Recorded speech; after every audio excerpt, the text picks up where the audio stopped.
पूर्वजों को, इस्माइल दे दे। लोग कहते हैं ये 16 दिन अच्छे काम नहीं करना चाहिए, 16 दिन ये मत लो, 16 दिन वो मत लो।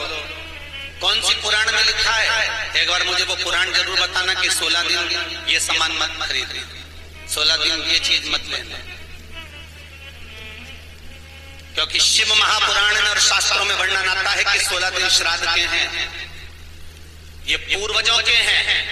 आप पूर्वजों का नाम लेकर अपने पितरों का स्मरण कर कर तुम्हारी मर्जी पड़े वो खरीदो, तुम्हारी मर्जी पड़े वो लाओ, पर सबसे पहले उन पूर्वजों को सम्मान पूर्वक वो वस्तु समर्पित कर दो कि आपकी है, आपको संभालना है, आपने दी है, आपके द्वारा आई है। पूर्वज खुश होंगे।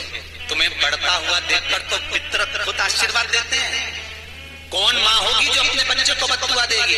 कौन पिता होगा जो अपने बच्चों को बद्दुआ देगा? अगर माता पिता अपने बेटे को गाली भी देते हैं, बद्दुआ भी देते हैं, तो बाद में रोते हैं, आंख में से आंसू निकलती है। एक माँ अपने बेटे को चिल्ला देती है तो बाद में रोती है। अगर माँ अपने बच्चों पर हाथ उठा देती है तो बाद में रोती है। तो क्या मरने के बाद पितर तुमको बद्दुआ देंगे? नहीं, पितर आशीर्वाद देते, बस इतना जरूर कहते हैं कि मैं छोड़ कर गया यार, मैं तुझे देकर गया यार, मुझे भूल क्यों गया? तू थोड़ा देता क्यों नहीं? मेरे को अन्न का भाग देता क्यों नहीं? बस वो याद करते हैं, वो आपसे मांगने की, क्योंकि आप उसके पुत्र हो, आप उसकी संतान हो, आप उसके वंश के हो, आपसे ललकता है उसको। किसी दूसरे से नहीं।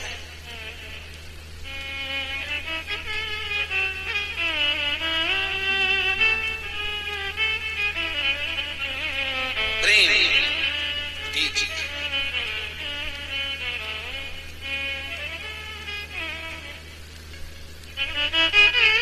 भले कोई किस भाव से आए उसका आदर हो, उसका सम्मान। कई लोगों का प्रश्न होता है, गुरुजी हम 4 भाइयों का परिवार है, पर पितृ दोष मुझ पर ही क्यों आ रहा है?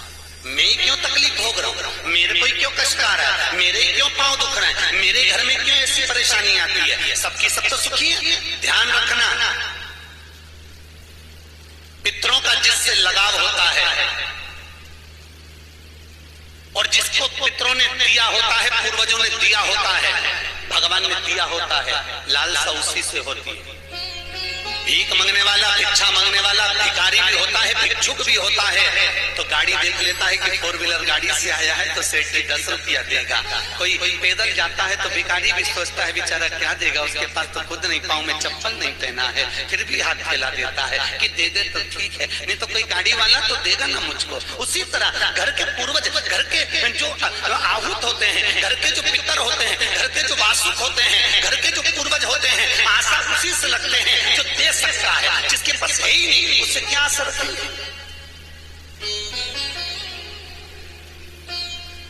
जिसके पास कुछ है ही नहीं उससे आशा रखना क्या?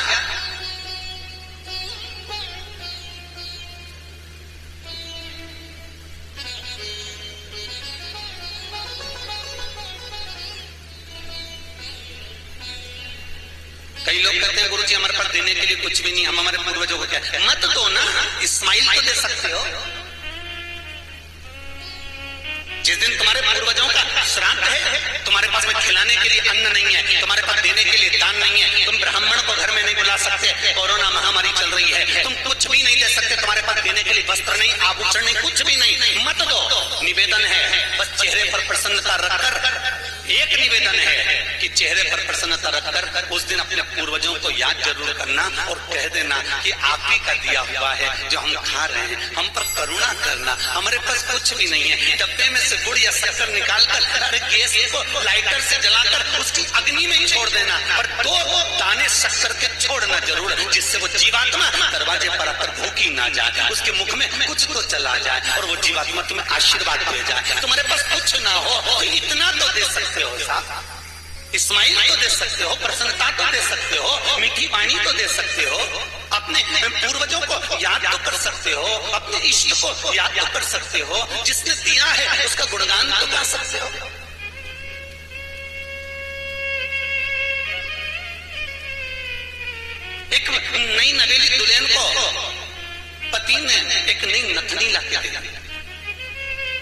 कबीरदास जी लिखते हैं, नथनी दी यार ने तो दिया बखान।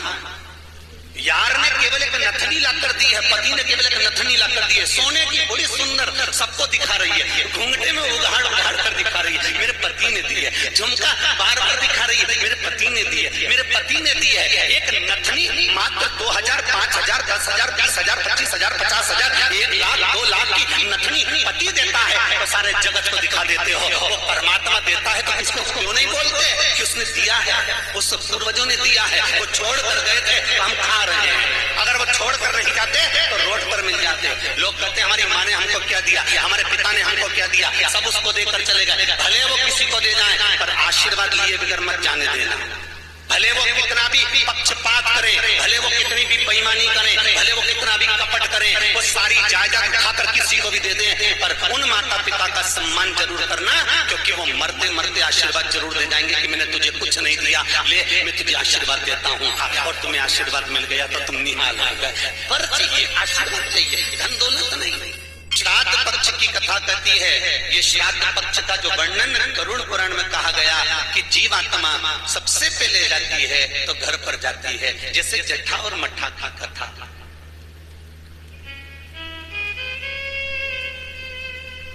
दो भाई हैं, जट्ठा और मट्ठा, दोनों साथ में रहते थे, पर इनकी जो धर्म पत्नियां थी आपस में कुछ भेदभाव हो गया, दोनों अलग अलग हो गए। जट्ठा बहुत धनपति था, मट्ठा थोड़ा सा गरीब था, दोनों अलग अलग रहे। जट्ठा का बिजनेस अच्छा चलता है, जट्ठा का धन बहुत सारा है, संपदा बहुत सारी है, क्योंकि माता पिता का सारा धन जट्ठा ने अपने कब्जे में रख रखा था। सारे माता पिता की जितनी प्रॉपर्टी थी, जितना वैभव था, जितनी सत्ता थी, जट्ठा ने अपने कब्जे में रख ली थी। और मट्ठा ऐसे ही बेचारा सहज भाव का, भोला भंडारी, सरलता का भाव वाला, चल दिया, अपना बोरी बिस्तर उठाया, अपनी पत्नी के साथ, बच्चों के साथ चले गए।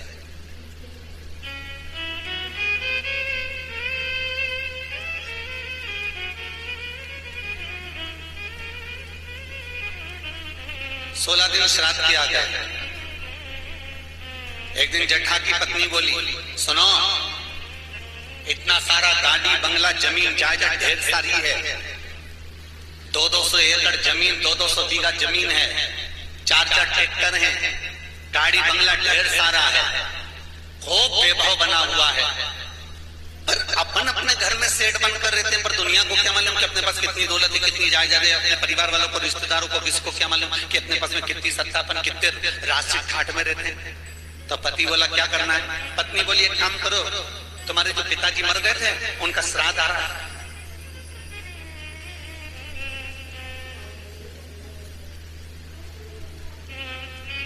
तुम्हारे जो पिता चले गए थे उनका श्राद्ध आ रहा है, एक काम करो, अपन अपने पिताजी का श्राद्ध रख देते, और श्राद्ध रखेंगे तो मेरे मायके वालों को और आपके पूरे परिवार वालों को, जो आपके रिश्तेदार हैं, मित्र हैं, दोस्त हैं, और मेरे मायके वाले, मेरी सहेलियां, मेरी बेस्ट फ्रेंड, सबको बुला ला, और उनको बड़े प्रेम से अपन भोजन करा देंगे। इतने में जट्ठा बोला कि भोजन बना तो खिला तो देंगे, पर भोजन बनाएगा कौन, इतना सारा फैला हो जाएगा, उठाएगा कौन। इतने में तुरंत जट्ठा की पत्नी बोली, वो देवर और देवरानी क्या करेंगे, बाप तो उनका भी था, पिता तो उनका भी था, वो आए देवरानी, और देवरानी आकर भोजन बनाए और देवर आकर बर्तन मांजे। चलो निमंत्रण सबको देने जा रहे हैं तो उनके घर भी चलते हैं। आवाज लगाई, मट्ठा, अरे ओ मट्ठा। मट्ठा ने दरवाजा खोला, छोटा सा झोपड़ा, गोबर से लिपा हुआ घर। मट्ठा हाथ जोड़कर बोला, बड़ा भाई आया, बैठो भैया, हम बैठने नहीं आए तेरे घर में, कल पिताजी का श्राद्ध है, तेरे को बर्तन मांजने आना है, दुल्हन को भोजन बनाने आना है। श्राद्ध पक्ष में हमने ब्राह्मणी ढूंढी थी, बामनी भोजन बनाने वाली मिल नहीं रही, सब लगी हुई है इधर उधर, देवरानी को ले आना। भाभी हम आ तो जाएंगे, पर निवेदन इतना सा है कि पिताजी का श्राद्ध है, तो मन कर रहा है कि हम थोड़ी सी धूप छोड़ दें, इसके बाद आ जाएंगे। इतने में तुरंत भाभी बोली, सुन रे मठा, आना हो तो सुबह जल्दी आना, क्योंकि रखे हुए बर्तन कौन मांजेगा, भोजन कौन बनाएगा। इतनी देरी से आना है तो केवल क्या खाने आ रहे हो? आने की जरूरत नहीं है, तुम दोनों की जरूरत नहीं है मेरे को, मत आना तुम। छोड़ दिया। जेठा गया, अपने ससुराल वालों को बुला लिया, मायके वालों को बुला लिया, सबको बुलाया। पितृलोक से जिसकी तिथि होती है, पितरों के भगवान जिनका नाम है आर्यमा स्वामी, कौवे पर बैठकर जिसकी तिथि होती है, उस तिथि के जीव को कौवे पर बिठाकर आर्यमा स्वामी लेकर आते हैं, और जिसकी यहाँ श्राद्ध होती है उसकी छत पर कौवा छोड़ते छोड़ते जाता है। इसलिए हिंदू धर्म में श्राद्ध में कौवे का बड़ा महत्व होता है, क्योंकि पितरों के देवता आर्यमा स्वामी कौवे पर बैठते हैं और उसी कौवे पर हमारे घर के जीवों को लेकर आते हैं। और सबसे पहले वो जीव कहां जाता है श्राद्ध पक्ष में? बहुत ध्यान से सुनना गरुड़ पुराण का ये चरित्र। सबसे पहले वो जीव कहां जाता है? जो घर का सबसे पुराना घर होता है, जहां पर घर का बड़ा बेटा रहता हो, जहां पर घर का पुराना मकान हो, पुराना घर हो, वहां वो जीव जाता है। 3 वृक्ष पितरों के तुल्य हैं। पहला पीपल, दूसरा बटवृक्ष, तीसरा बेलपत्र। बेलपत्र कभी अनायास श्राद्ध पक्ष में आप कुछ भी ना कर पाए, कुछ भी ना कर सकते हो, तो एक पत्ते के ऊपर कोई सा भी पत्ता ले लो, चाहे पान का ले हो, कोई पीपल का ले हो, कोई भी पत्ते के ऊपर एक पुड़ी, थोड़ा मीठा थोड़ा नमकीन रखकर अपनी कामना कर कर अपने पूर्वजों के लिए इन 3 वृक्ष के नीचे 16 श्राद्ध में किसी भी एक दिन आपको भोजन को रखकर रह जाए, अपनी कामना कर कर सुख का अनुभव होगा, पितरों को शांति मिलेगी। एक जेठा और मठा की कथा हमने पहले कही है, वो भी हमारे पेज पे डली हुई है, आप उस पे से निकाल कर सुनना।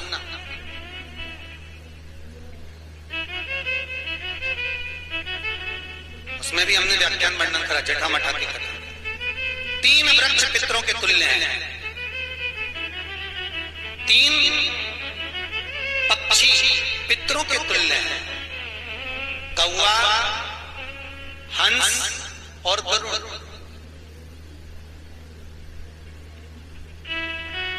एक कौवा और एक श्वान, कुत्ता, ये 2 ऐसे होते हैं जिनको 20 मिनट पहले, आधे घंटे पहले, 1 दिन पहले, 24 घंटे पहले, 48 घंटे पहले क्या होने वाला होता है, कौवे को और श्वान को भान हो जाता है।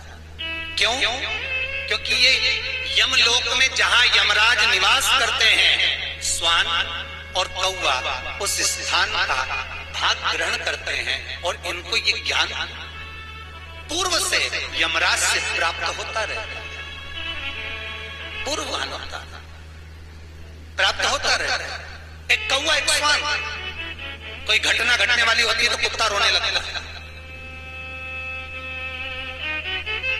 कोई घटना घटने वाली होती है तो कौवा आकर बैठ जाता है, कोई आ रहा है तो कौवा आएगा, कोई भाव सूचक है तो कौवा आकर बैठेगा। दरवाजे पर कैसे, उसका भी भान है, अटारी पर कौवा कहाँ बैठा है, दरवाजे पर कौवा कहाँ बैठा है, किस स्थान पर कौवा विराजमान है, उसका भी भाव हमारे शास्त्र में वर्णन है।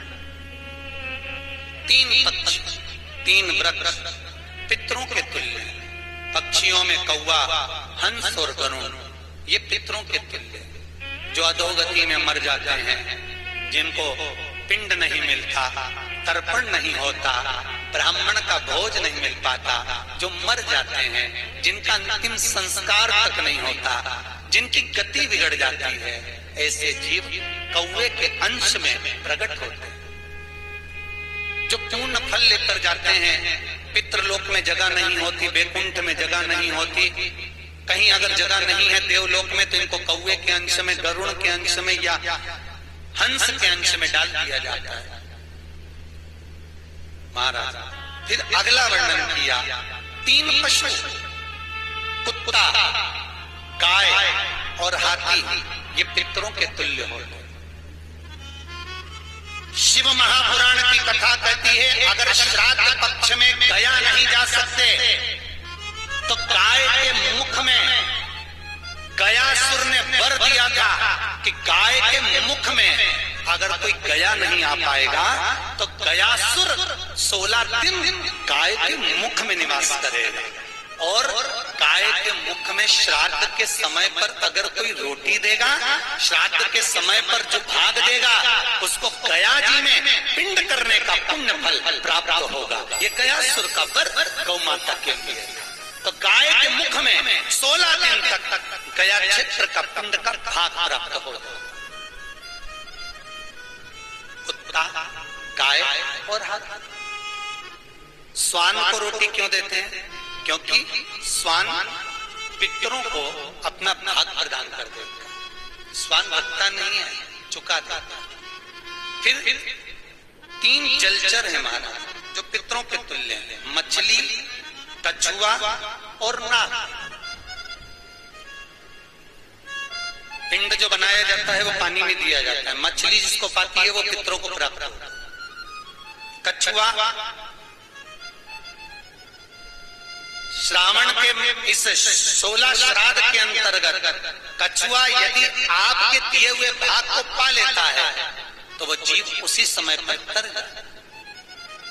और महाराज नाग, वो भी पितरों के तुल्य माना। इन 3 पितरों के क्रम का वर्णन किया गया है। भगवान शिव ओगड़दानी बट का वृक्ष के रूप में ब्रह्मा को बना देते हैं और शंकर बटकेश्वर महादेव के रूप में विराजमान हो जाते हैं।